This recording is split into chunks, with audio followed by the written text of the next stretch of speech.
Hello, everyone.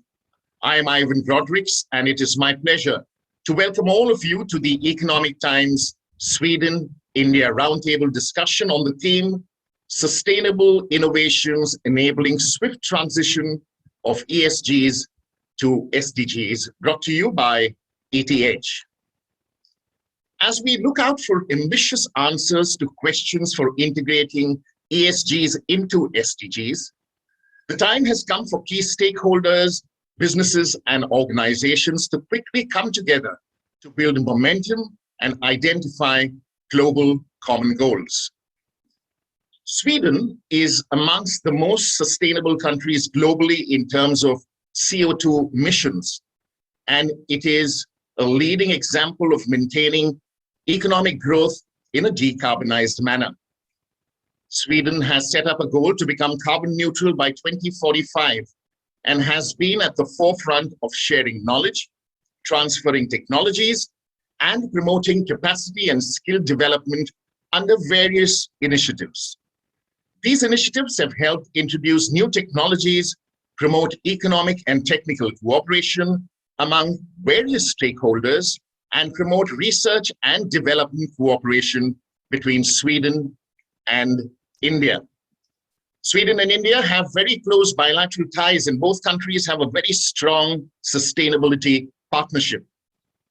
In collaboration with the Embassy of Sweden and Business Sweden, the Sweden-India Roundtable on the theme, Sustainable Innovations Enabling Swift Transition of ESGs to SDGs, has an esteemed panel of Swedish ecosystem partners with sector experts from Swedish agencies and solution providers and Indian businesses to showcase their existing practices and programs to achieve ESG goals while contributing to the overall SDGs. So, to kick off proceedings, I would first like to invite Mr. Marcus Lundgren, Counselor, Head of Section, Trade, Economic and Cultural Affairs, Embassy of Sweden. Marcus, over to you.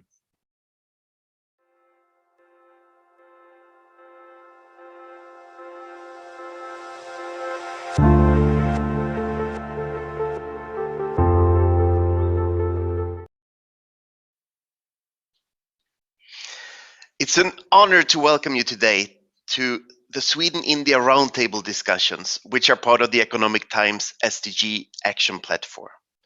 I would like to begin by expressing my gratitude to the Times of India Group for organizing this event on such an important topic.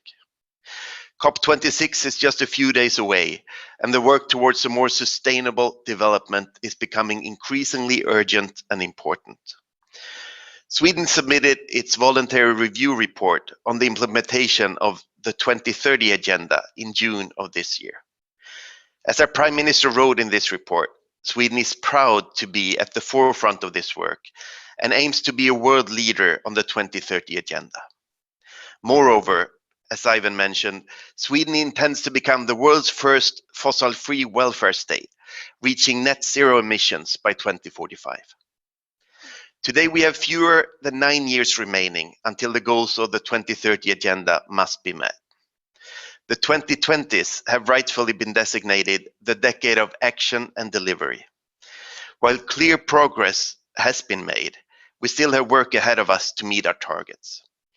The 2030 Agenda and the COVID-19 crisis have center staged again the relationship between human progress and prosperity and a healthy environment. I am delighted to see the panel of Swedish and Indian companies participating today. We need collective actions and partnership to tackle climate change and contribute to a more sustainable development. Achieving the SDGs is not a question that a government can tackle on its own. It is necessary for us to join forces, government, industry, and civil society. It gives me great pride to see how the companies present today prioritize the SDGs highly. We are continuously seeing groundbreaking innovations by Swedish companies in finding new green solutions to reduce their carbon footprint. The world's first vehicle made of fossil-free steel was recently produced by the Volvo Group in Sweden, And we are seeing innovations in everything from green energy to 5G connectivity to recycling solutions in our retail sector. Sweden and India are close partners in the green transition. At the UN Climate Action Summit in 2019, India and Sweden launched the Leadership Group on Industrial Transition, LEAD IT, with the aim for low carbon emissions in heavy industries, carbon and steel. The Leadership Group works to promote innovation and technology exchange, as well as share experiences on how officials, academia, and businesses can work together to drive the transition forward. Sweden has also established frameworks and programs like the Sweden-India Innovation Accelerators and the Sustainability by Sweden platform that has introduced over 50 green solutions working at grassroots levels that contribute towards India's intended nationally determined contributions, or NDCs. I encourage all our partners present today to continue the excellent work that is already being done. I wish you all a productive and successful round of discussions and look forward to hearing the upcoming remarks and addresses. Ivan, back to you.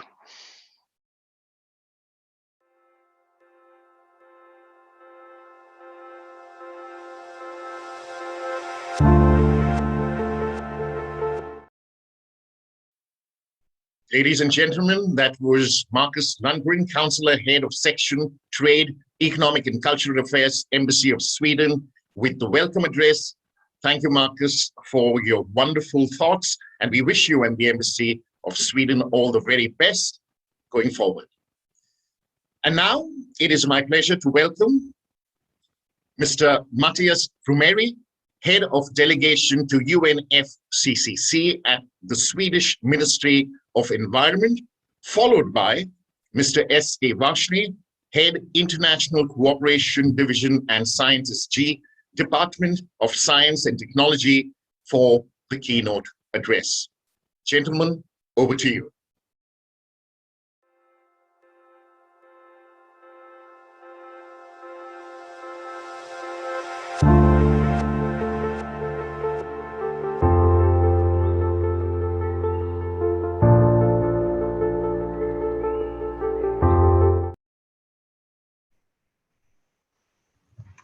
Thank you so much, and greetings from Stockholm. So good to be with you today. And as colleagues in Delhi have said, we're just a couple of days away from COP26, which is starting on Sunday.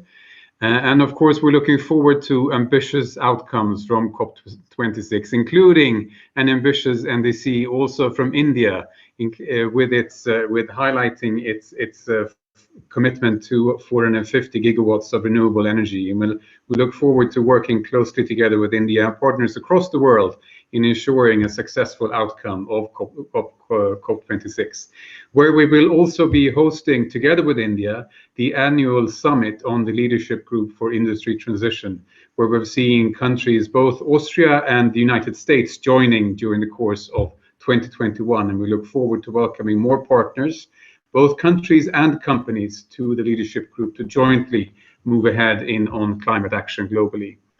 Let me pick up just a couple of words in the title of the webinar today: Innovation, SWIFT, and the SDGs. On innovation, of course, that's from a climate perspective a key part of the transition to climate neutrality and net zero economies. And I'm really proud to see the innovation taking place in Sweden and in so many countries across the world, and look forward to working more closely with you all, including in India, on how to spur innovation and make best use of the innovative technology we need in order to drive the transition to net zero. And we have an urgency. There is an urgency to act in order to make sure that we reach the goals of the Paris Agreement, where we committed to limit global temperature rise to 2 degrees, preferably 1.5 degrees. And I think that ties nicely also with the implementation of the SDGs, where we have this decade, as Mark said, the decade of action to make sure that we implement the SDGs, but we also have this decade of action to make sure that we cut emissions by half. The UN Climate Panel told us already years ago that we need to cut emissions by at least 45% by 2030 to make sure that we limit global temperature rise to 1.5 degrees. And the current level of ambition is far too low. We will be rather increasing global emissions by 16% if we don't act faster. So here again, we have to act jointly in partnership and make use of the innovative technologies we're seeing being developed across the world in order to reach these goals. And I think it's encouraging also to see the engagement from business actors across the world in order to contribute to these goals. In Sweden, for example, we have something we call Fossil-Free Sweden, which has now delivered 22 different roadmaps for industry transition. So in 22 different sectors within steel, cement, transportation, and so forth, industry has set out how they will contribute to implementing our 2045 target of becoming fossil-free in Sweden. And that way of integrating climate action in policies and in government action, I think is something which we're happy to share also with partners across the world on how we're working to ensure that we have a whole of government approach when it comes to both climate action and implementing the SDGs more generally. Just to give an example, in the Swedish national budget process, when we come forward with various types of budget proposals, we have to make sure that we take into account how these budget proposals affect climate action and environment, gender equality, and job creation. So these three elements have to be part of the budget process for our budget proposals to be able to take them forward. Another example, which I think is very encouraging to see, how various types of metrics are being developed in order to make sure that we are on track to meeting climate targets. We have the EU taxonomy being developed. We have the Task Force for Climate-Related Disclosures, which we'll see more of during COP26, when the work of various actors is being showcased to ensure that we have a global commitment to using metrics to measure the kind of success we're seeing within climate action. And I hope we can be working closely together also between Sweden and India to make sure that those results are being showcased at COP26 and beyond. So just to sum up, this is really truly the decade of action ahead of us, when we need to see accelerated implementation of the SDGs more generally. We need to see accelerated climate action to make sure that we cut emissions by half by 2030. And together, we can make sure that we reach those goals in the Paris Agreement and the SDGs. Thanks very much.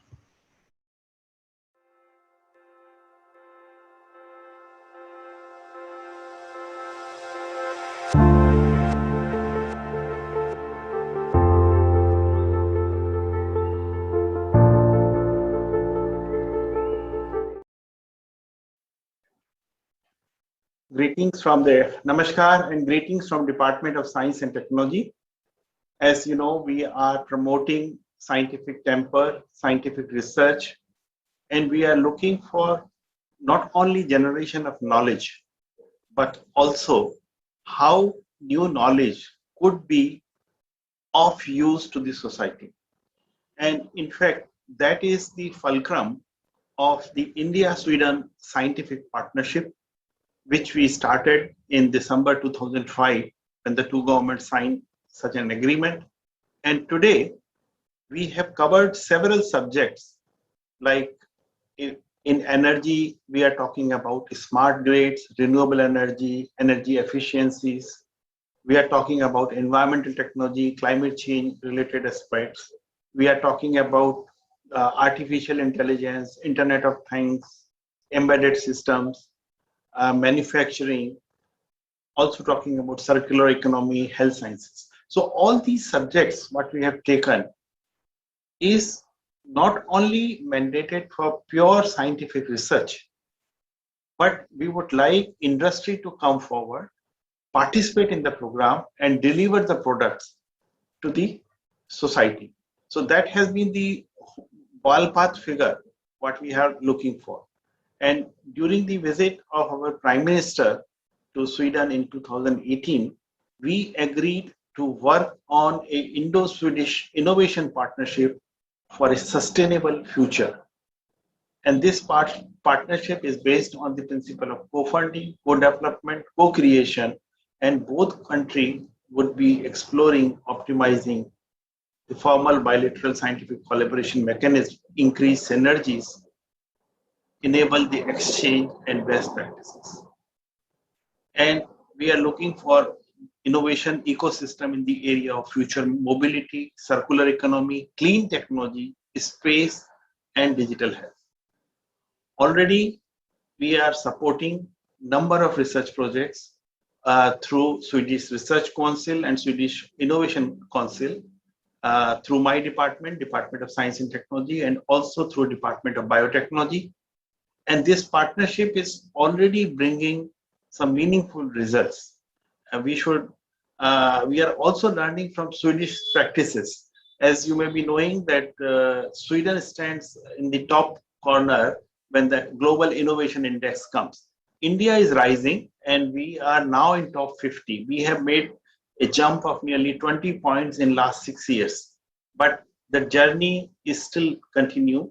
So we are learning from Swedish experiences how to create a system of ease of doing research, and not only doing research, but converting research knowledge into meaningful products and taking it to the society. Thank you.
Thank you very much, and I'm sorry for the little delay. So I'm going to give you a short introduction of the Swedish Energy Agency work in India, and also in relation to the climate work and SDGs, of course. So looking at the SDGs, Sweden is highly ranked in this SDG index, when ranked as number 2 after Finland.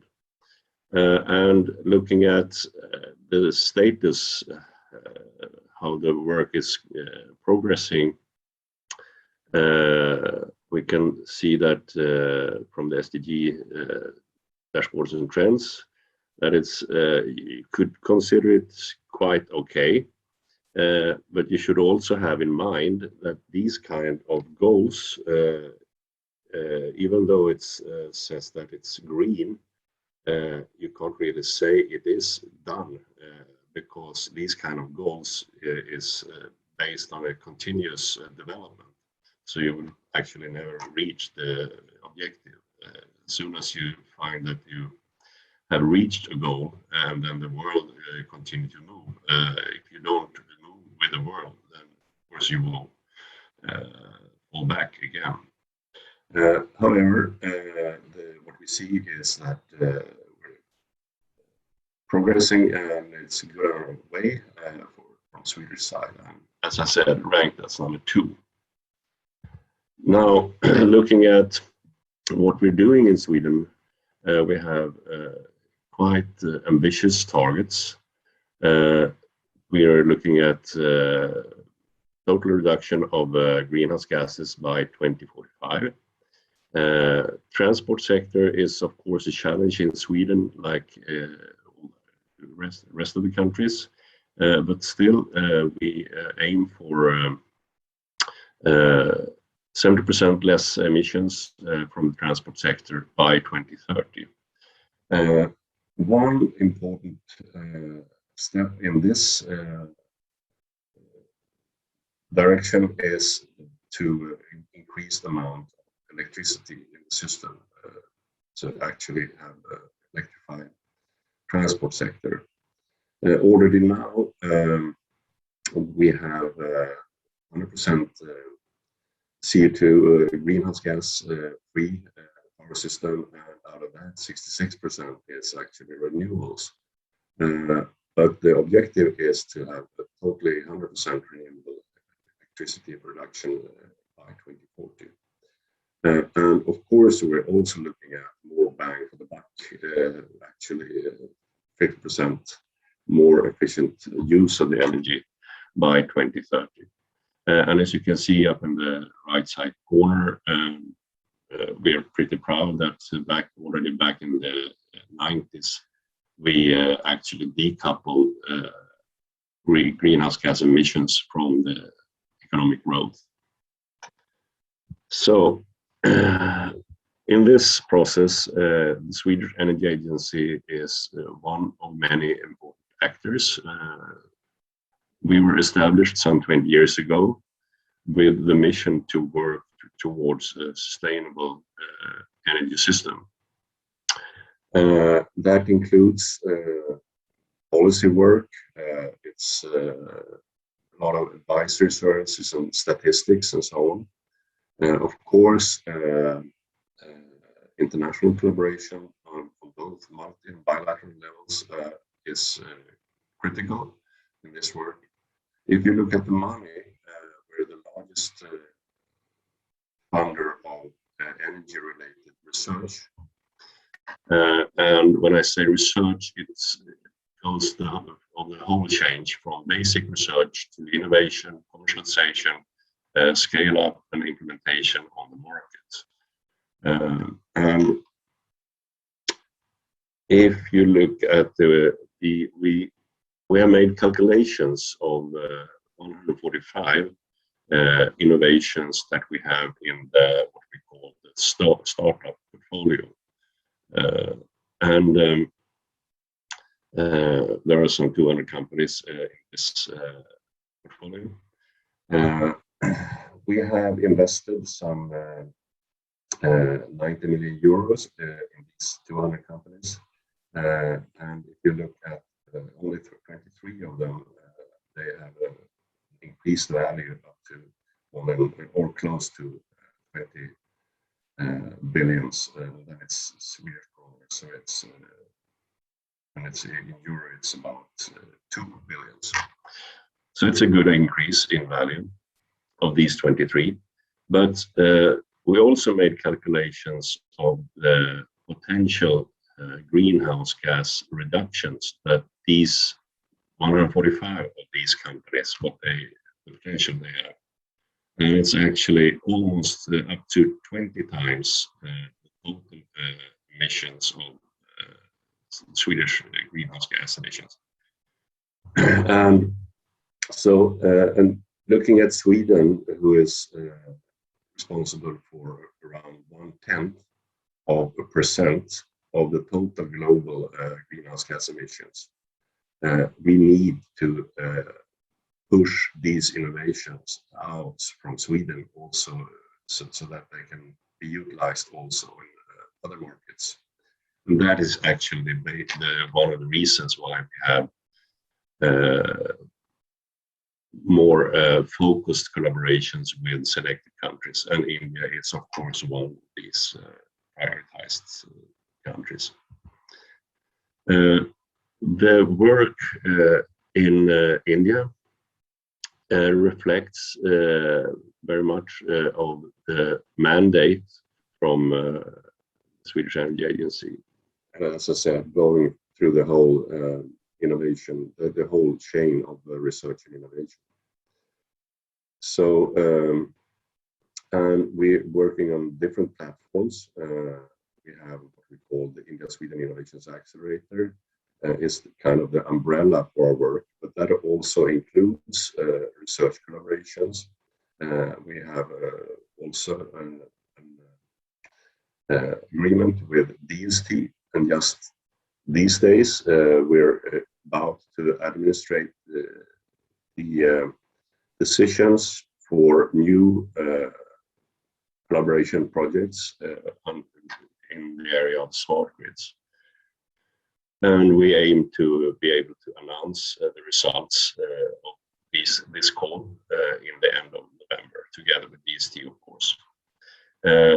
Other things we're doing is we have a mechanism under the Sweden Innovations Accelerator for introducing Swedish companies with innovative energy solutions to the Indian market and handhold them over a period of 1.5 years. It's physical trips where we take the companies to India. The objective is to give them knowledge about the market, understanding the culture, and thereby also, of course, the business culture, and for them to develop their networks and contacts, and also be able to prioritize some selected contacts for further collaborations. And this have been quite successfully. This program has been going on since 2013, and we have introduced close to 60 companies, and every second of these companies, around 25 of them are, or 25 are still active in India with different kind of collaborations, ranging from pilots to commercial partnerships. And of course, we're very proud we and our program partners, being Business Sweden and Corporation of Indian Industry, we are proud that this program has been recognized in the notes of the Joint Action Plan from 2018 that was signed by Prime Ministers from both our countries when Prime Minister Modi visited Sweden back in 2018. So, and the reason why this have been recognized, one of the reasons is that we actually have managed to put these technologies on the ground in India. We count to around 200 collaboration projects all over India, and that is very conservative figures, I would say, because one example is that a company that have 3 different collaboration partners, and that includes around 50 installations, deliverables, and deliveries. We count as 3. We don't count it as 50. So it's actually, if you look at installations, it's way more than 200. And these companies and the collaboration projects is placed all over India, and it's all kind of solutions and technologies related to green energy. That is the only boundaries that we're working with. It should be green energy solutions that we introduce to India. So it could be biogas, it could be power quality, it could be energy efficient vehicles, and so on. And one example that I like to raise is that one of our program partners, CAI GBC, have installed PV panels from one of the Swedish companies called PPA and Solcraft in their premises in Hyderabad. And this was inaugurated back in 2019 to become a NetZero building. And now it's been running for a couple of years and it's proven successful. We also have 200 companies in the same premises on Australian, working with how to monitor the different energy flows in the building. And then we have a company, Audio, working with how to monitor it from remote monitoring. So it's actually 3 companies from this India Sweden Innovations Accelerator that has contributed to CAI GBC building to become a NetZero building. So that is a very good example among these more than 200 examples. So thank you very much for listening. And thank you for your time, and Ivan, back to you. Thank you.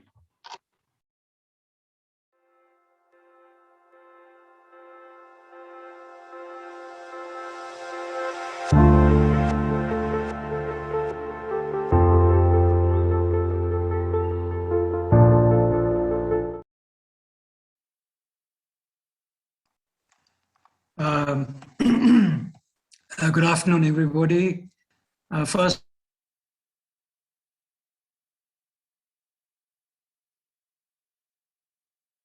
and ET, Economic Times, for having me here in this wonderful and very topical discussion around how to, introduce the core elements of the SDG into ESG, and sort of induce the corporate sector follow what is the trend towards green energy,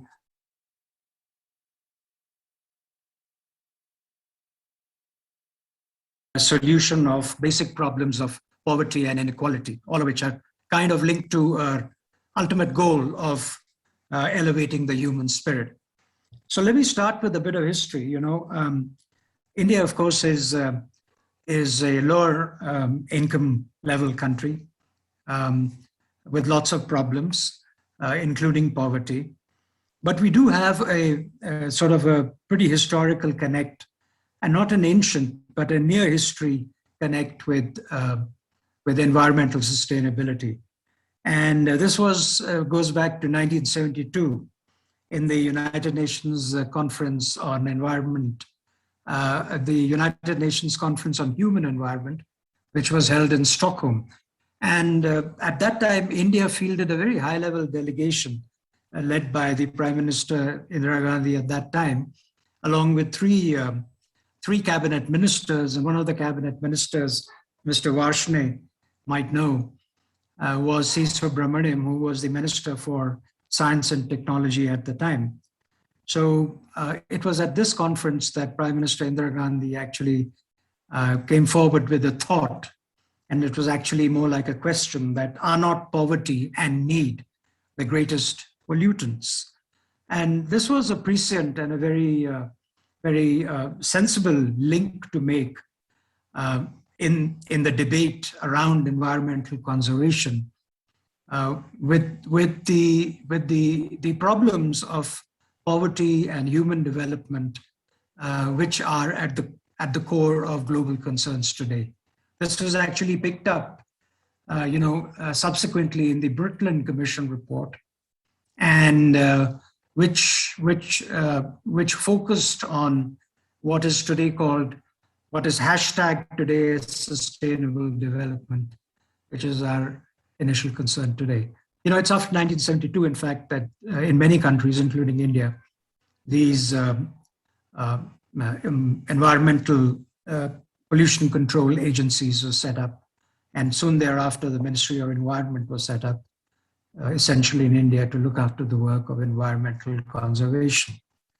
Well, unfortunately, history is not necessarily a good guide for the past, because whilst we were prescient and we were in the lead in voicing our concern over the environment, we actually, over the last, how much is it now? More than 50 years, we haven't really done as much as the rest of the world has in terms of economic development, reduction of poverty, and also preservation of the environment. Sweden, of course, is very different. It was already a developed country in 1972, and it has now become a sustainable country and has retained the benefits of development along with it. Well, I mean, Sweden today has a per capita income of 30 times of India. Of course, it does not face the crushing burden of poverty that we do face. But nevertheless, over the years, despite our physical constraints, India has led from the front in pulling its weight in global environmental concerns. We were an active participant of the successful Montreal Protocol 1987 to preserve the ozone layer, and Indian industry actually played a very progressive role and adapted proactively to contain the emissions of CFCs. We've come a long way since 1972. Our GDP has grown by 36 times. Sweden, already a developed country then, has grown by 11 times. We have more than halved poverty to around 15% roughly today, though right now it's very difficult to tell because poverty surveys have not happened during the pandemic period. But we are faced by the impossible choice of providing better schooling, better health, social support today versus investing in a transition to a clean future. This is not actually an easy choice for a democracy to make because you have to fight on all fronts. For us, economic growth is not a choice. It is actually a necessity. The challenge is how to safeguard economic growth while doing what it takes to safeguard the environment and specifically to curb carbon emissions. I know that a reference was made to, and a hope was expressed that India would stick to its goal of, adding 450 gigawatts of renewable energy.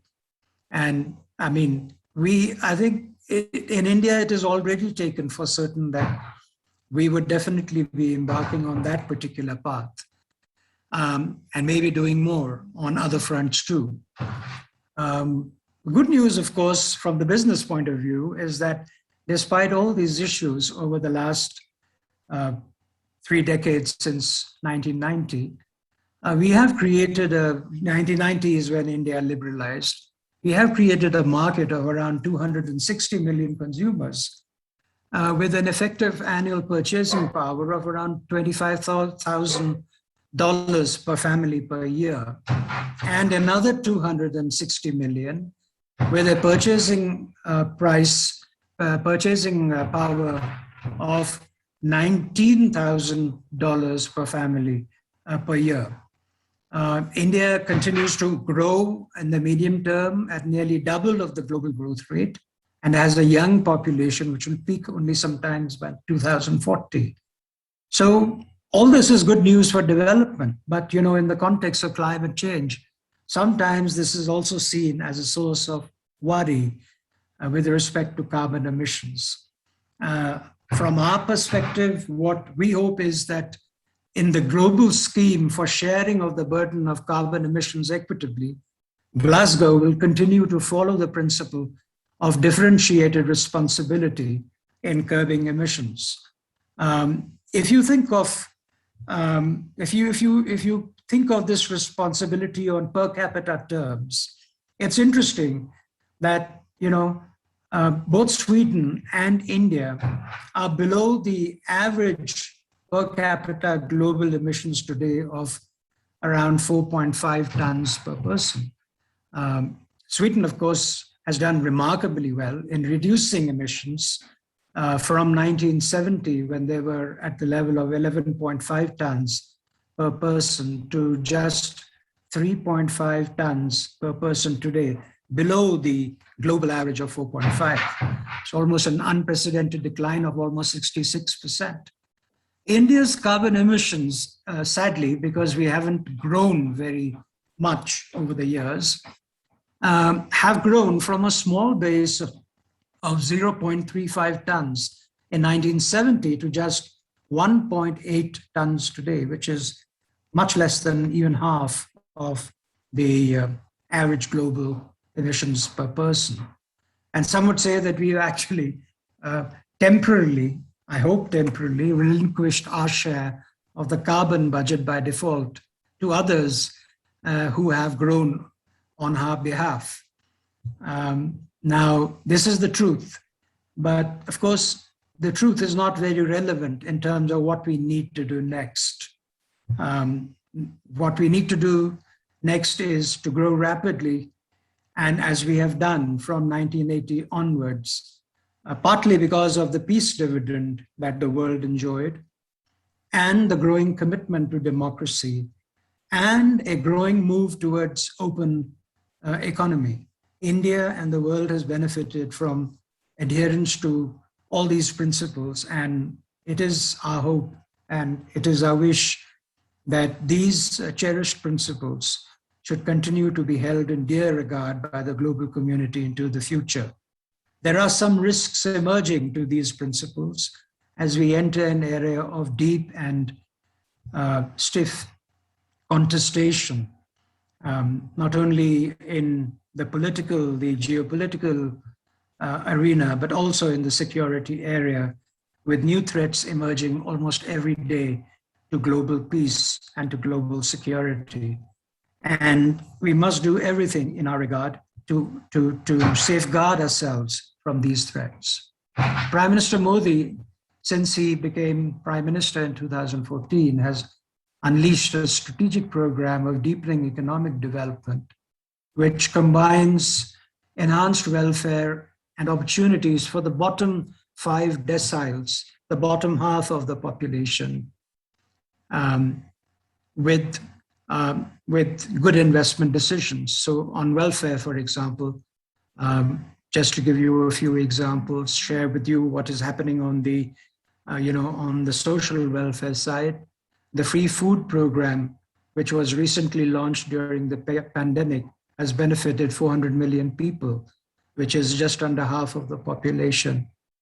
On a regular basis, there are direct transfers of income support to 80 million farmers, because, as we all know, poverty in India in rural areas is higher than poverty in urban areas.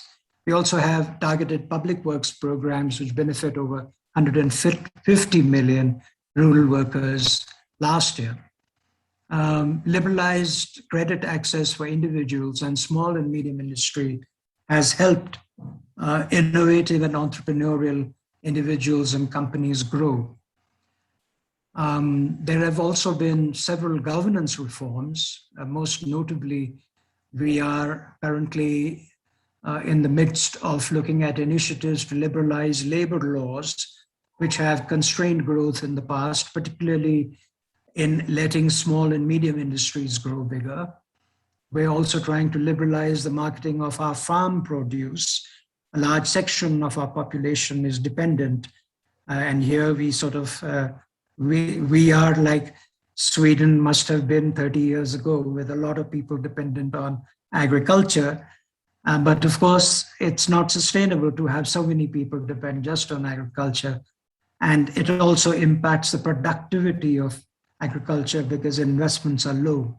So to deal with fragmented holdings and allow for contractual farming and to allow for commercialization of practices, and to allow higher efficiency and to encourage higher efficiency in farming. The government has brought forward some excellent laws which are in the process of being negotiated forward, and one hopes that this will go through. Also, continuous improvements, which Mr. Varshney also mentioned, to the environment for doing business in India are likely to enhance the competitiveness of India significantly. There are also efforts being made to reduce the logistics costs in India, which would again benefit foreign investors and domestic investors, and also reduce prices for consumers. The fiscal incentives to attract foreign investment for manufacturing in India are well known today. Focus areas being electronic and solar power equipment. The Indian rupee floats freely and is not a managed currency. Nevertheless, since the taper tantrum in 2013, it has traded within a narrow band linked mostly to inflation differentials. And it should be a source of comfort for foreign investors from Sweden to know that the Modi government is committed to maintaining a stable exchange rate, which is the outcome of prudent fiscal management. Despite the pandemic, the need for more expenditure during the pandemic, our targeted fiscal deficit during the current year has been just 6.8% of GDP. And the intention is to roll it back to a more sustainable 4% level in the coming 2 or 3 years. Our foreign currency reserves exceed the external debt, and our export performance is improving. Our total debt to GDP, both state governments and the union government, is at around a sustainable 90%, though ideally we would like to bring it down a little lower. India's macroeconomic fundamentals are sound, and the IMF and the World Bank expect close to 9.5% real growth next year. In the area of clean energy, India already hosts the International Solar Alliance, which the world was very generous in allowing us to host. But it also demonstrates our commitments to 2 principles. The first is the importance of enhancing green energy in our portfolio and also the world's energy portfolio. And secondly, the imperative of enhancing international energy trade so that prices can be kept stable and low, and enable the free flow of green energy from where it's produced to anywhere where there is a need for it to be consumed, and to ensure that countries whose natural endowments do not include a lot of green resources should also be able to consume green energy. The Indian power trading market is developing. Around 7% of energy is already traded on the market. This will increase as India moves towards enhancing regional opportunities for open access and adds higher shares of green energy. Nepal has recently sought to become a member of the power market and start trading hydro energy on the market. There is already energy trade between Bangladesh and India, and long-standing energy links between Bhutan and India. Gas and LNG is set to be the bridging fuel for making the transition to renewable energy over the next 2 decades. By 2040, we've heard that we've also heard some corporate commitments. By 2030, India would have produced green hydrogen at $1 per ton. And we do hope to induct hydrogen into our energy base commercially post 2040. India is also following the current global trend towards electric mobility, with the Indian companies committing investments and starting production. And India is, of course, also committed to a common future built around global supply chains, facilities for global collaboration, and equitable sharing of global responsibilities versus the environment, with sound business ethics, and discharging thereby our common responsibility towards the poor across the globe in a sustainable and equitable manner. Thank you very much. I look forward to the deliberations and to actually hearing the comments that will be traded between the business participants of this wonderful webinar. Thank you.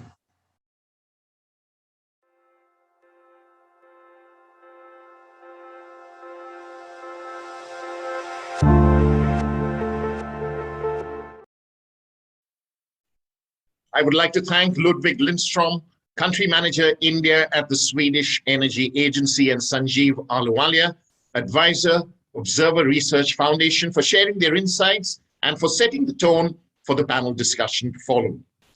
With that, we move on to the panel discussion on the theme Sustainable Innovations Enabling Swift Transition of ESGs to SDGs.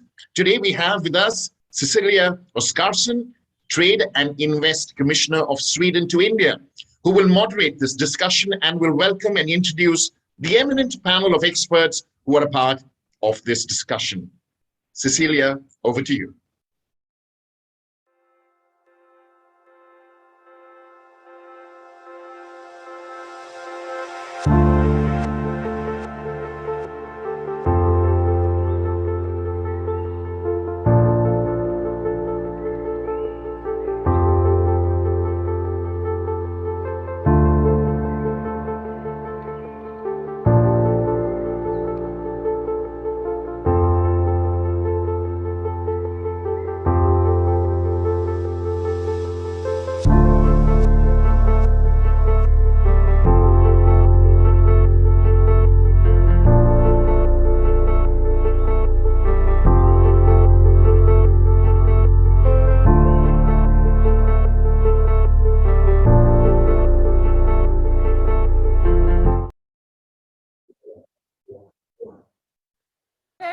Ivan. Today we have an eminent panel of experts that are keen to share their experience.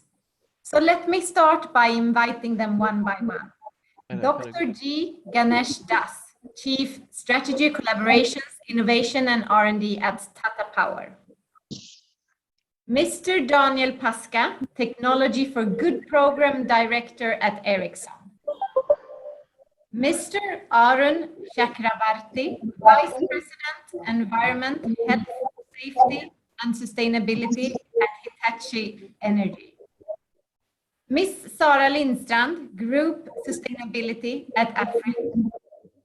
Ms. Nirmala Singh, Country Sustainability Manager at IKEA India Retail.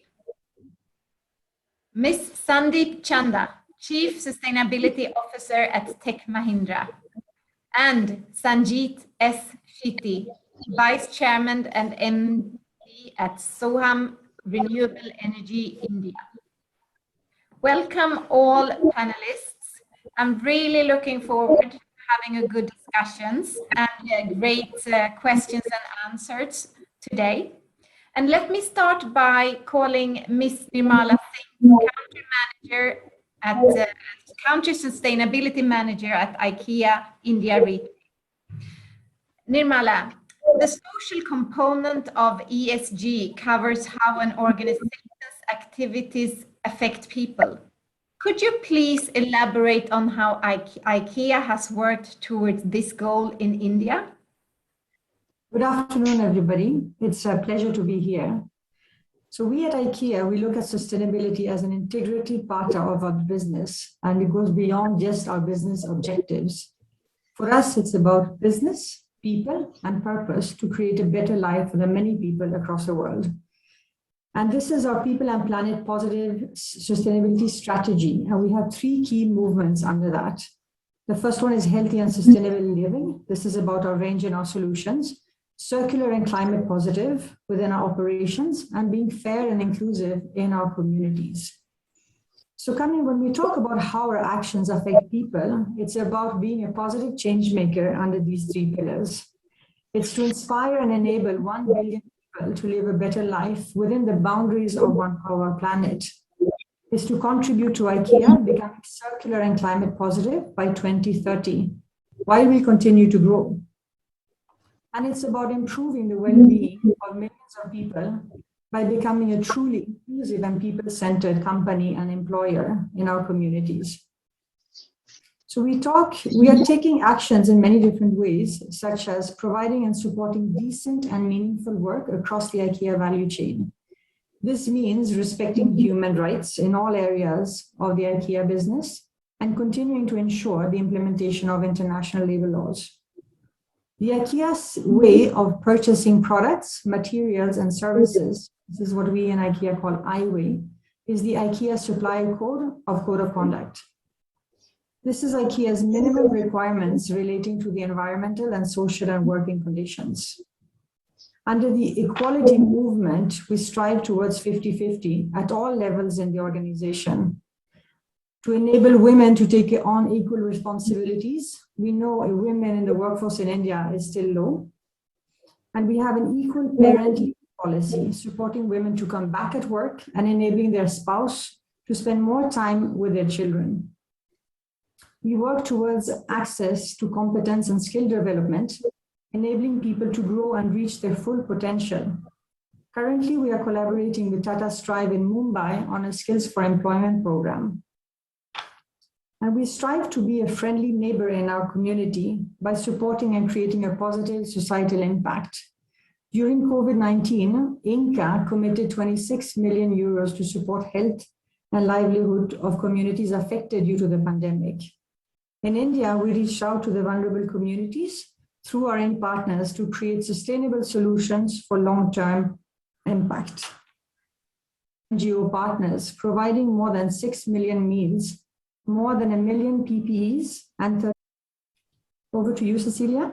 Yes, thank you very much, Nirmala. Very interesting. And 30,000 products to hospital, COVID care centers, and shelter homes. You have talked about a lot of things that you're doing in India and positively impacting more than 1 lakh people around the country. We are also working with the IKEA has also spoken about having this unique opportunity to make healthy and sustainable living affordable that you mentioned. Have you identified some inspiration from India, which you would like to take to the rest of the world, which align with your ESG goals? Well, there are many ways of doing that. And of course, I'll take you through a few more of those. So when we talk about healthy and sustainable living, we look at a movement across all our businesses. So we are striving towards helping our consumer for a better energy and water efficiency, enabling our customers to switch towards LED, for instance, with an affordable LED that with us costs around 59 rupees. All our textiles, and many of them are sourced and developed in India, are sustainably sourced with cotton that uses less water. We do rainwater harvesting tanks and water efficiency fittings and reuse and recycle water wherever possible. Now we know this is something in India that we do a lot. We offer water efficient taps, Elmar and kitchen taps, for example, in our range. We also offer healthy meal options with no red meat and looking at more plant-based options in the future. And this is something that India has clearly taught IKEA World to continue to do. Our buildings and meeting places are constructed in a sustainable manner, with our Navi Mumbai store receiving the LEED Gold certificate for the most sustainable building. We monitor our own climate footprint through energy and water and waste, and work to continuously find better ways to close the gap. We strive towards being powered by 100% renewable energy, both on-site and off-site. And we in India aim to go 100% renewable by 2025. This is something that many businesses do and that India is supporting us with. And we intend to have a zero emission home delivery by 2025 through our EV vehicles, energy vehicles. And of course, being a circular business is a big focus right now, and it's been done in many different ways. So we work to transforming our retail operations to minimize and remove waste, and work in collaborations with all the IKEA entities in India and the many partners on innovative products. All IKEA products are being designed and produced with more renewable and recycled materials and should generate as little waste as possible by using the 9 circular design principles, so that they are from the very beginning able to being repurposed, repaired, reused, resold, or recycled. Example of such is Förändring from paddy husk, and this was done in North India. And Hantverk, the collection made from banana bark, which is also produced from here in India and South India. Thank you very much. Continuously grow sustainably in India, making a positive and sustainable impact throughout our business. This is, of course, for our consumers, with our co-workers, and for all our partners. Thank you. Thank you so much, Nirmala. Very interesting to hear about what you do, not only in India, but globally as well. So let me turn to Mr. Daniel Pasca, Technology for Good Program Director at Ericsson. So Daniel, when you evaluate your environmental footprint, which part of the ecosystem do you feel needs the most attention, but also maybe improvement? And how do you plan to address it? Thank you, Cecilia, and thank you all for being able to be here. And the environmental footprint, everything what we do when it comes to environmental sustainability is based on life cycle assessments. So basically looking into the life cycle of a product or our products and define the biggest impact on environment. So looking into the life cycle phase, we have different phases, of course. We have the development, production, use phase, and then the end of life phase. And also we have our own footprint when it comes to offices. We have the service delivery sites. We have everything around that. So, but basically the biggest impact is during operation phase. That's 80% of the impact of Ericsson. So of course we put a lot of effort of the use phase. So that is basically when the products, the radio base station, basebands, etc., are out in the operators and consuming mainly energy. So that's 80%. What we do there is to lower energy consumption, increase energy performance of products, and that is doing pretty well. We have science-based targets on all those energy performance targets that we have. We have also committed to a NetZero target for 2040, and also during development of new standards, like from 4G to 5G, or in the future 5G to 6G, energy is, of course, is an extremely important topic, where we have looking at this latest generation movement from 4G to 5G, then 5G is approximately 10 times more energy efficient than LTE, that means 4G was. So that's one thing, but then we also look into the embedded carbon or basically the environmental footprint of the product itself. So there is circularity, as mentioned by Kia, is a quite important topic, looking into how we can increase recycled content in products. Then that would mainly be metals, since the plastics we use is a very low amount, but there need to be of a very high grade quality. So it's metals, aluminium, mostly coppers, etc. Then we look into our own footprint, of course. So there we have a carbon neutrality target on everything that we do, our own operations, for 2030. So it's a quite broad range of different topics, but also looking at the governance of the whole environmental sustainability part is more linked, that it's taken to by the executive team. That means the CEO team of Ericsson. So we come with the decisions and the strategy suggestions, and the overall strategy and decision is taken by the ET, so the executive team. So that's a short answer on a quite long question.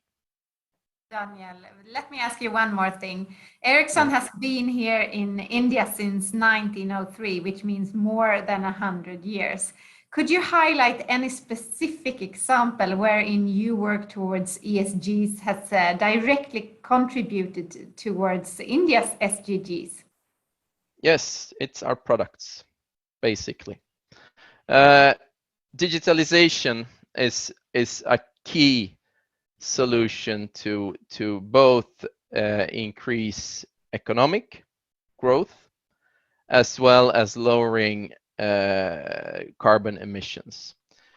So looking into if we start with the economic growth, the research shows if you have an increase of 10% increase of internet penetration in a region, then GDP will grow between 0.7 to 1.5%. That depends also on the previous maturity of the GDP and the technological maturity of the country or region. So, but let's say a 1.5 or 0.7 increase in GDP is quite much. So that's the economic part. Then, of course, looking into the environmental part, you can see that digitalization, increasing digitalization, meaning digitizing industries, especially power industries, electrical power utilities, vehicles. You have the whole industry 4.0 approach with all the industries that can be digitized. You could decrease carbon emissions by 15%. And then if we top on to that rapid 5G expansion in a country, you can increase those 15% to up to 20% decrease of carbon emissions. And putting the 15% in relation, how much is that? It doesn't sound so much, but on a global level, that would be the whole emissions of Europe, for example. So it's a quite big impact you can do by digitalizing and having a fast 5G expansion. And that also puts quite much requirements on governments, authorities, spectrum regimes needs to be efficient, and there needs to be a really swift and fast efficiency on rolling out 5G and approving 5G upgrades. Then if we look at India, for example, we have 70% of the population or the subscribers have access to internet through mobile broadband or internet services.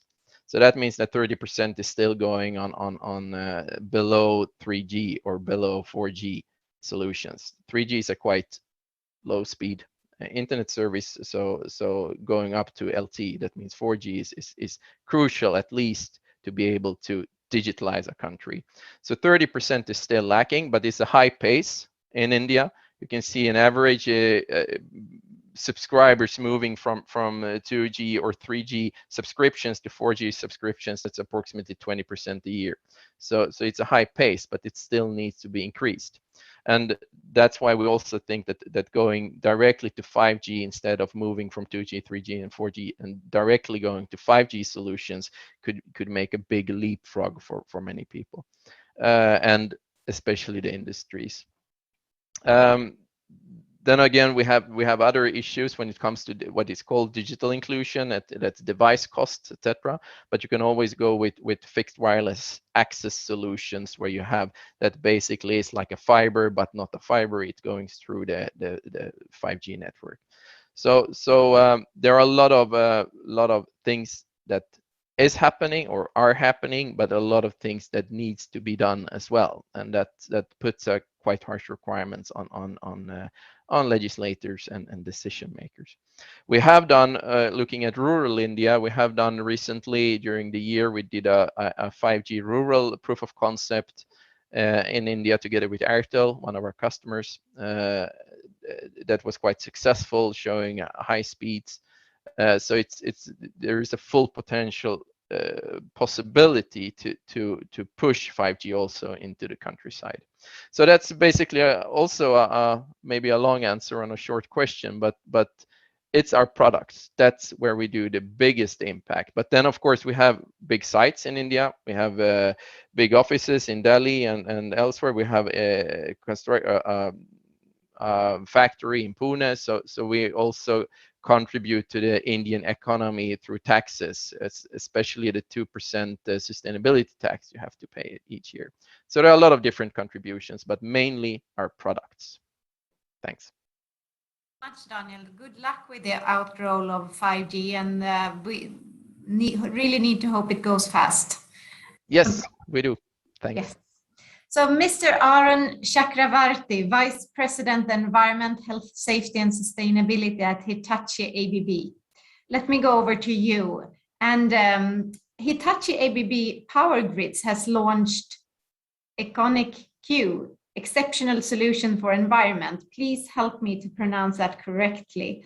But could you also please explain a little bit more on how this has directly contributed and to achieving SDG goals, and which, according to you, has been the toughest part of this implement?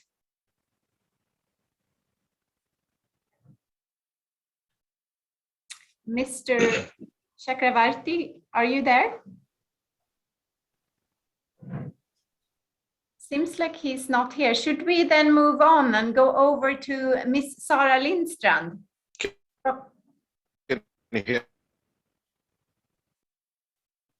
Sorry?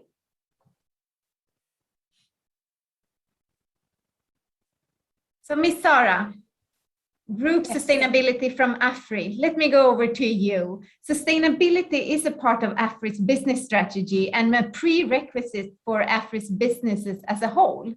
But in developing technical solutions for your client, or when you give advice to your client on business strategy, what would you say is the most challenging sustainability topic and why? Thank you, Cecilia, and good afternoon to everyone, and thanks for having me on this panel discussion. And I wanted to start by saying that I was really intrigued by the framing of this panel discussion from ESG to SDGs, because it really moves the focus from the what and how to the why, and that companies needs to change mindset, become purpose-driven, and understand that they are in fact part of society, maybe even question their existence, and if their business models is in fact contributing to the achievement of the SDGs. And also, we're living in very special times where development is moving faster than ever. And at the same time, the pandemic has reinforced our understanding of how interconnected the world is, and also how vulnerable societies are when disruption in one part of the world has vast implications for the supply of necessary goods in another part of the world. So this interconnectedness and the fast pace in innovation, new technologies and digitalization means that it has become evident that we're looking at highly complex systems and challenges. And we know that we can't solve the new challenges with old solutions or ways of thinking. So in the middle of this, we as technical consultants, we're operating within energy, infrastructure, and also the industry, just as our clients and other actors that are shaping the lived environment, the products we use and the food we consume, need to make really sound assessments of risks and opportunities from a really holistic perspective and through the whole spectrum of the SDGs. And of course, the SDGs here serve as the overall target state for society until 2030, meaning that society becomes a key stakeholder in how we run our company and how we conduct the project for our clients. And it's also then through our clients and the assignments we do that we have the biggest potential impact on society and really pushing the SDGs.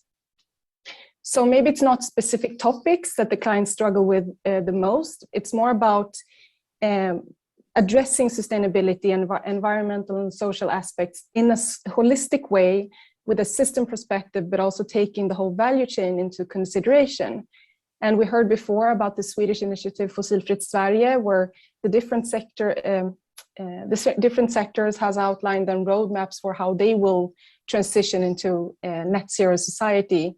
And here, more than ever, we see this value chain perspective, and we see how the different sectors go hand in hand and see how they need to leverage on each other. So when engaging with our clients, we address sustainability topics in both the bidding stage, but then of course, when we're implementing the project. And it's mostly in the bidding stage where we might find that environmental or social aspects haven't been addressed appropriately by our clients. And there are times when the wanted solution by our client is at risk of having significant negative impact on the SDGs. And here we really see an opportunity to challenge the client's proposal and suggest alternatives that are in line with the SDGs and showcase how this is also more profitable over time, because this is what we have the deep understanding of, and we need to also make sense for the client that this is the way to go. And then I would say also, since we have presence within different sectors, almost everywhere where there's an engineering element, within clean energy, food and life science, infrastructure, bioindustry, and also having a digital competence and element present in these, the challenges will vary a lot between these different sectors, and the ambition level from the clients that we engage with will also vary a lot. So many times then talking about complexity and addressing sustainability from a holistic perspective, I would say that the clients many times have a good understanding of the direct impacts from a solution or from a project they want to engage with, like water usage or waste generated or emissions, health and safety in their own operation and more. But the indirect impact on the SDGs are a bit harder given the complexity that I highlighted before. So for instance, in urban planning, how do we make sure that urban spaces we create are safe, including and environmentally friendly over time? And how do we make sure to implement this throughout the whole project? Or in establishing new wind power plants, how do we see to that biodiversity and public engagement is considered in an adequate way?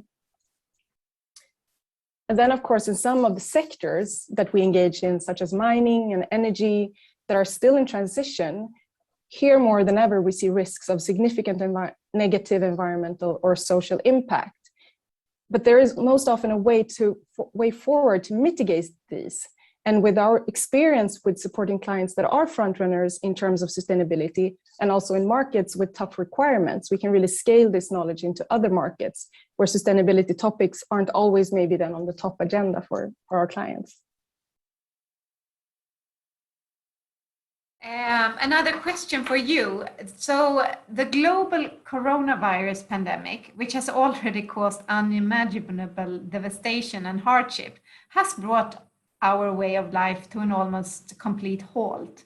And the outbreak will have profound lasting economic and social consequences in every corner of the globe. This is said by Director Inger Andersen, Executive Director Inger Andersen at the United Nations Environment Programme.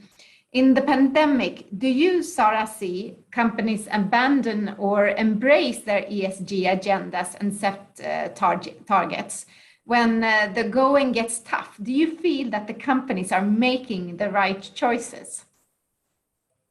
So I would say that for our primary markets in Europe, but also in other regions, we now see more than ever a massive snowball effect. So quite the opposite, actually, that companies are going from seeing sustainability as a potential business opportunity to having fear of massively missing out on capitalizing on the sustainability transition, and also being massively outdated as a company. So many companies are adhering to science, setting new net zero targets, and this has really skyrocketed. And also throughout the whole holistic sustainability spectrum, I would say that the sustainability ambitions are set really high. And speaking of value chains, as I mentioned before, the front runners in this, in sustainable business practices, are really pushing this through their supply chains and requiring suppliers to align with this. So it becomes this effect that also ripples over on other companies that are part of their value chain. So in many markets or value chains, there will be no other option. So even if it seems harder than ever to sometimes then align with sustainability and the SDGs, there will be no other options to still be relevant as a company.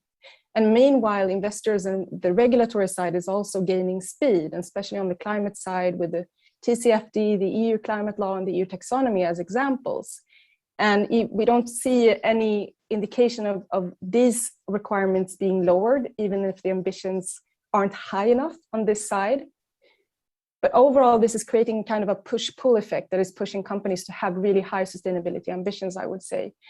And then, of course, the existential threat that climate change is posing on humanity will not be solved by just some sectors or regions aligning with science. It has to happen on a global scale. So while some sectors and markets where we might be relevant, where we are seeing this massive, snowball effect that I mentioned, and the front runners are really leading this development, it's the markets and the companies that are lagging behind that are the ones we should worry about for us on a global scale to achieve the 1.5-degree agenda. So I would say that the outcome from the negotiations that are to be made in COP26 will really be crucial at this defining decade to really have this, us as a society globally to really push the borders ahead of us to reach the SDGs. Thank you, Sarah, so much for giving us a few answers.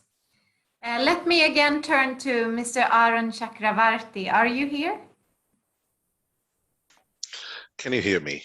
Now we can hear you. Thank you very much. So let me go back to you and start by saying that Hitachi ABB has a strong manufacturing footprint across India. Could you please tell us a bit more on your company's journey towards achieving the ESG goals and becoming carbon neutral? Could you also give a few examples of any major challenges that your company faced and how did you manage to solve those? Yeah, okay. The energy transition is key. As society shifts towards a sustainable energy and as industries rapidly convert to electrification, one thing is clear that electricity will be the backbone of the entire energy system going forward.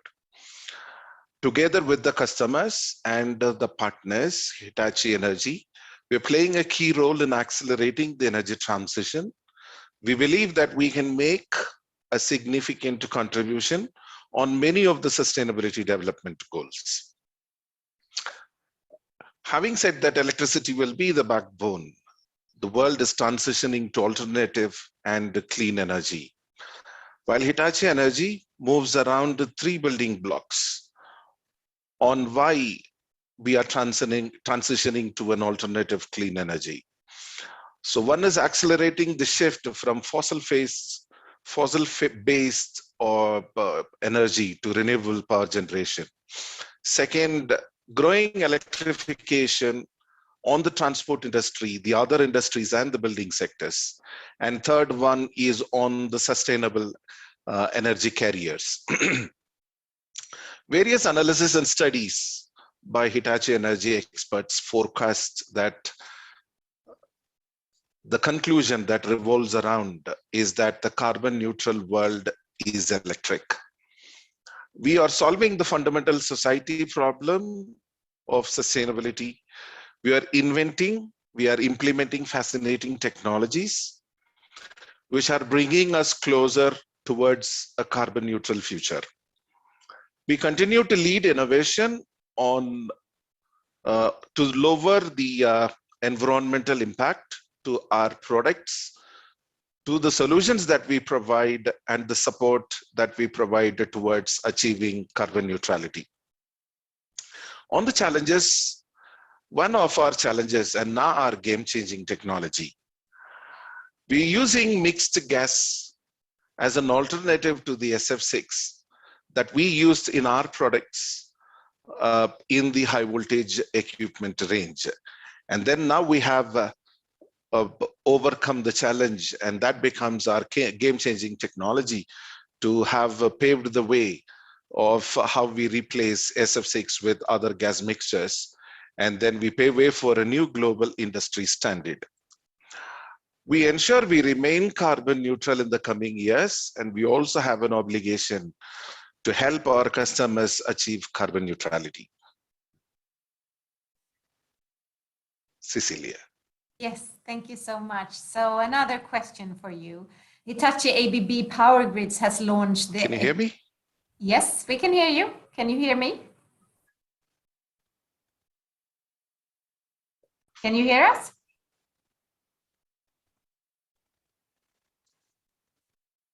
Is there an issue with your sound, Aaron? It seems like it is. So let me say... Yes, I can. You can. Okay, very good. So let me go over to the Can you hear me now? Yes, we can hear you. But can you hear me?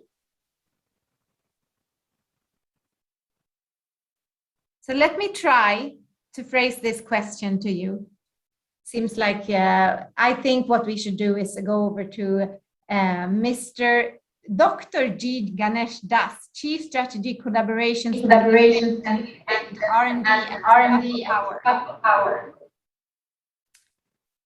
Dr. Das. The quality of a company's relationship with its stakeholders can significantly impact the organization's. In abundant power is one of the basic ingredients for the economic progress of a city, state, or country. The sustainability term has been actually thought through 100 years before when we actually set up this power plant. And the point you made about the workforce relationship, what I strongly feel is when you look at a workforce relationship, it is predominantly direct as well as indirect. Many times what happens is, we are not in a position to have that direct relationship. We have got a lot of initiatives which run the programs. You have processes, practices, policies in the company which helps the workforce. But at the same time, when it comes to the indirect things, it is the function of the company, the kind of values the company have makes a lot of impact. For instance, Tata always believed that it is not only that directly the employees are the major stakeholders, but the community is also a major stakeholders. So many times the external relationship and the activities which Tata do across the community also plays a huge role in developing this relationship at the workforce level. I would like to give an example here, the sense that Tata Trust is the biggest private philanthropic organization in the country, whereas all the Tata Sons, largely the profit goes to Tata Trust, and which gets into a lot of community related activities, wherein not only the employees are a part of it, but the entire society. This actually reflects in a very big way on the workforce, because it is not so much of a difficult challenge for coming out with policies specifically for the workforce and look at some performance management level, make it very good incentives to the customer for the employees when the things go good. But when it comes to serving the community at large, that creates a very large, very strong impression on the workforce in terms of the assurance or the direction at which the work they are looking at. I think this is extremely important to look at. And Tata has been known for the ethical practices. It is one of the groups which has been following the practice for a long time, which makes it very transparent, comfortable for all the employees to run through their grievances and be very open to communicate with the management for any issue whatsoever. The business practices are quite fair, and it is defined in such a fashion that it puts a very little stress on the workforce to really kind of twist through the values which they have to operate. And then there are a lot of forums which essentially builds this employee relationship. And when you look at this is on one side where we engage with the community in a big way. On the other side also, there are a lot of things we do with respect to the collaboration and partnership. We work with a lot of industries, including the education institutions, research agencies, etc. And many efforts goes in working with the scholars, students and the faculty for building up this ecosystem. Now, this also go in a big way.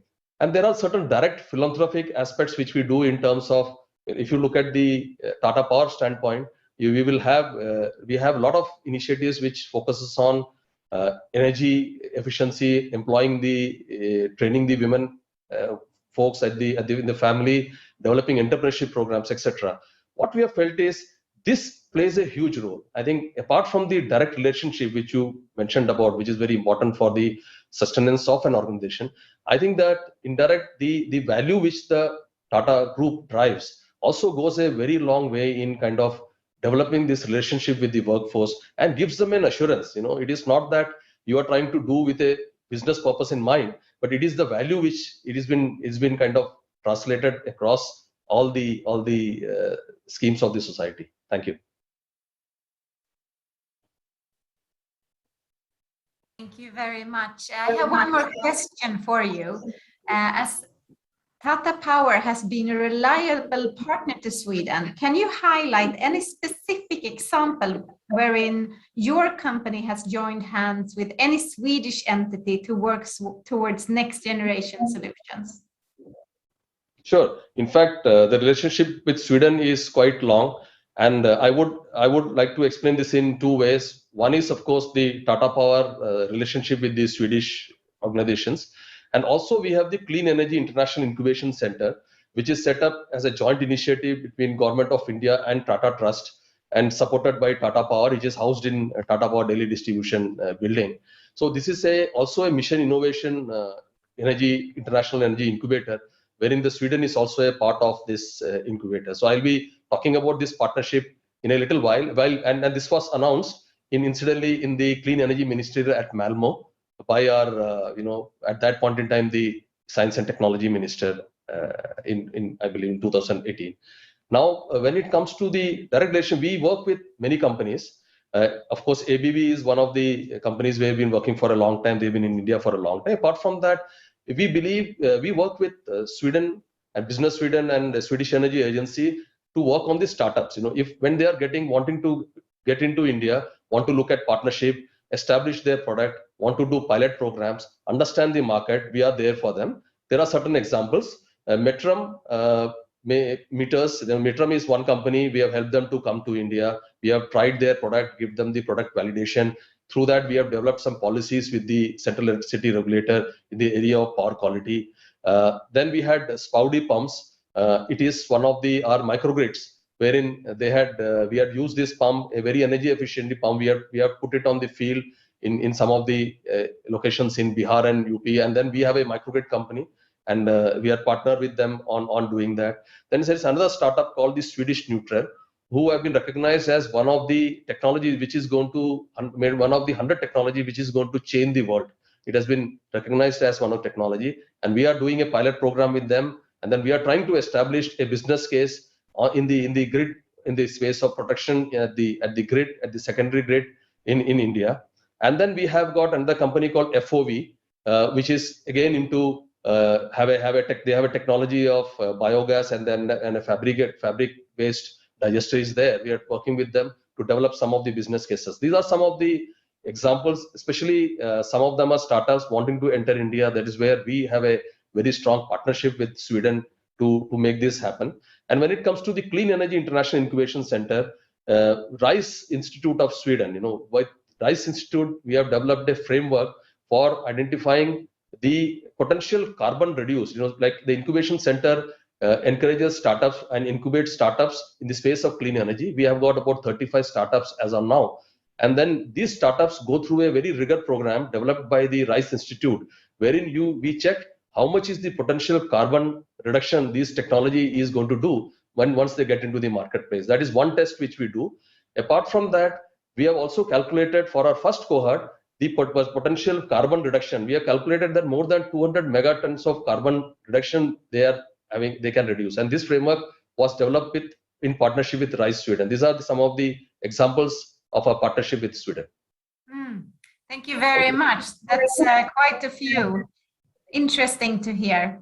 Let me go over to Mr. Sandeep Chandna, Chief Sustainability Officer at Tech Mahindra. You are here, right? Yes, I can see. I'm here. Thanks so much. So, transforming our world, as the 2030 Agenda for SDGs is titled. It's a far more ambitious task than just fixing the malaise.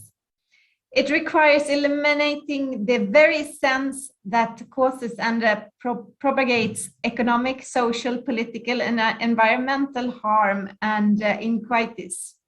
Where do you see the country 10 years from now in view of the present policies, businesses, and institutional reforms and innovation, and its potential to alter changes leading to an all-inclusive sustainability development? Yeah, thanks so much, Cecilia. First of all, thanks to all the panel members for really enlightening us with all the agenda, and it was a pleasure being here. On the front of, I'm very optimistic that in 10 years, I do see a very sustainable India. I see that India will be a digital India, and I see my country having achieved most of our SDG goals. India occupies a unique place among the nations of the world. It is unique, it is young, it is sovereign.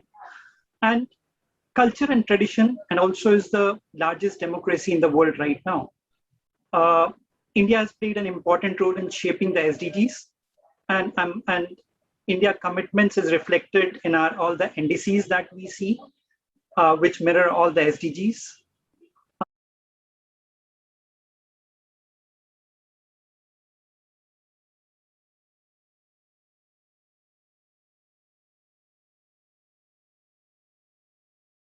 (17 SDGs) that is in India.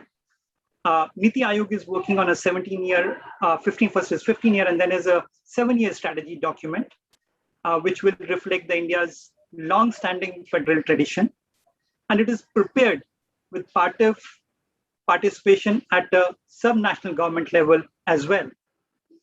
So while targeting both economic growth, infrastructure development, and industrialization, the country's war against poverty has, I think, so this was also alluded by Sanjeev also in the starting. So the poverty has become fundamentally focused on social inclusion and empowerment of poor. And India has become a remarkable progress in reducing multidimensional poverty, providing food safety, ensuring education for all, and electricity, clean cooking, sanitization, and in fact, world's largest health insurance program covering almost about 500 million citizens.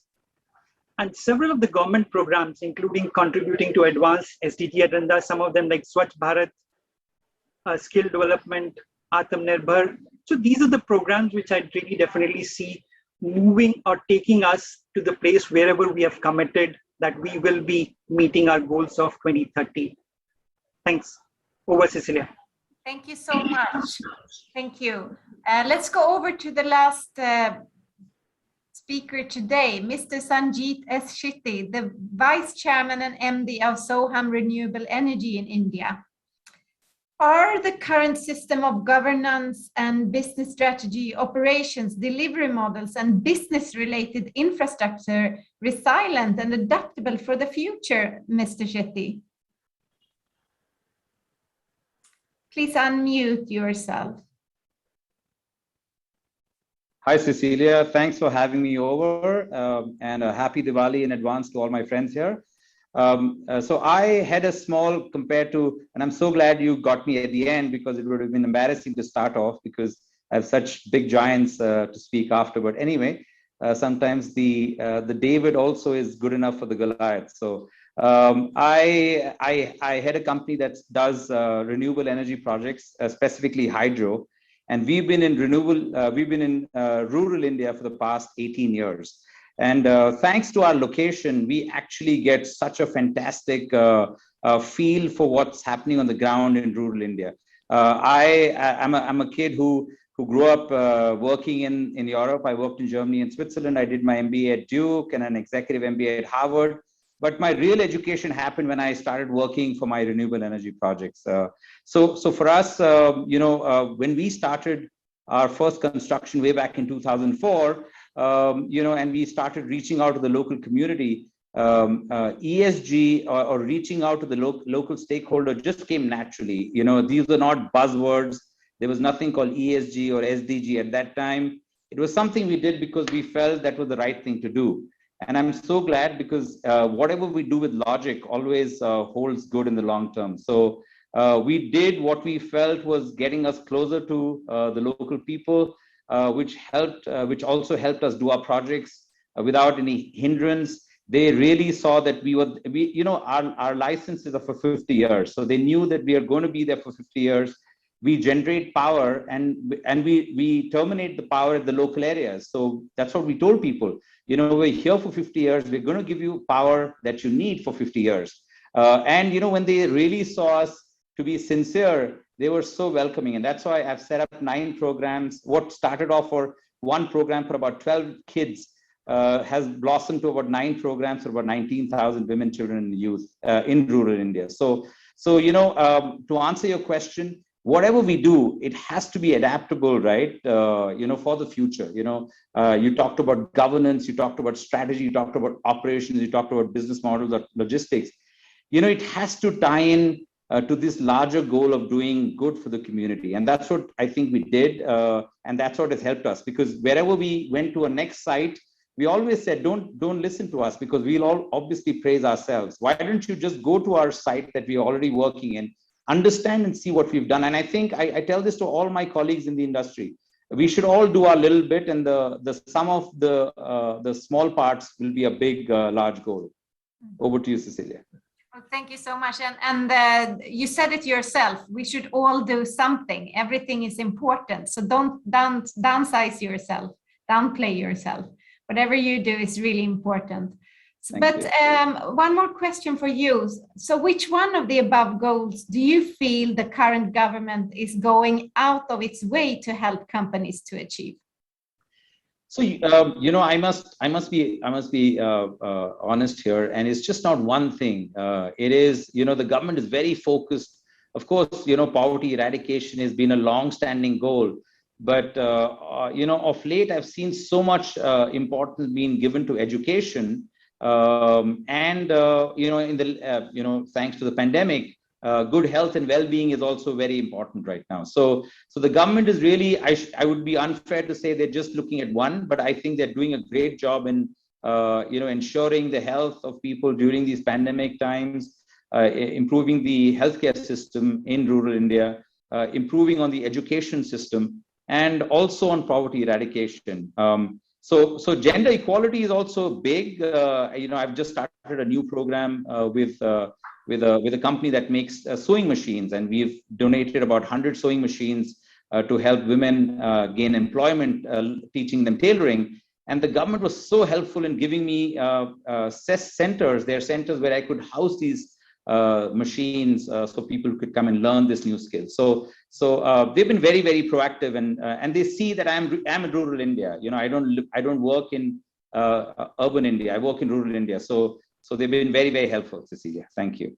I'm very happy to hear that. And thank you very much for all your contributions. I think collaboration is the key for all of us, and together we can actually pioneer the possible.